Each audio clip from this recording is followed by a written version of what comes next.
When a shelter starts to feel like a prison, a homeless shelter is supposed to be a place of transition, a temporary bridge between instability and permanent housing. Unfortunately, some shelters can begin to resemble halfway houses or correctional facilities, not because the residents are criminals, but because of the culture, rules, attitudes, and treatment imposed upon them. The distinction between security and authority is important.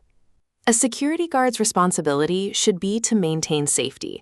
Shelter staff should be there to provide assistance, connect residents with resources, support housing goals, and help people regain stability. When staff begin acting as though their primary role is to control, intimidate, discipline, or humiliate residents, the shelter stops feeling like a place of transition and starts feeling like an institution of punishment. Part of the problem may be that some shelter positions have relatively modest educational and professional requirements compared with the enormous responsibility involved in working with people experiencing homelessness, trauma, financial hardship, displacement, and other difficult circumstances. That does not mean shelter employees are unqualified or incapable of doing their jobs. It does, however, raise an important question.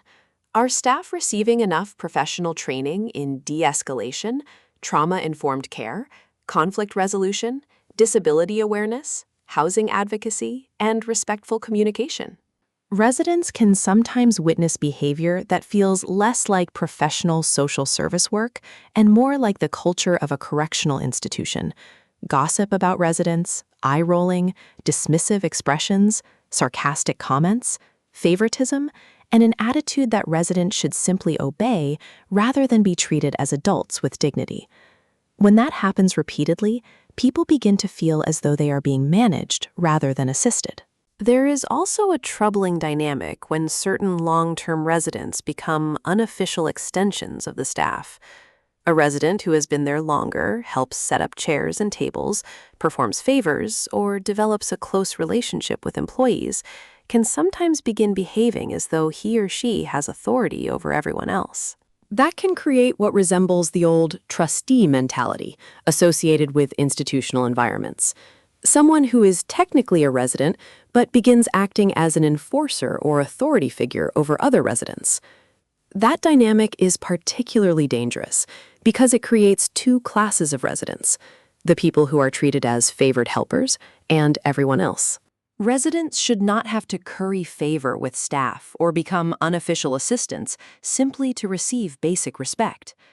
The deeper issue is the mentality that homelessness somehow strips a person of adulthood, independence, privacy, and dignity.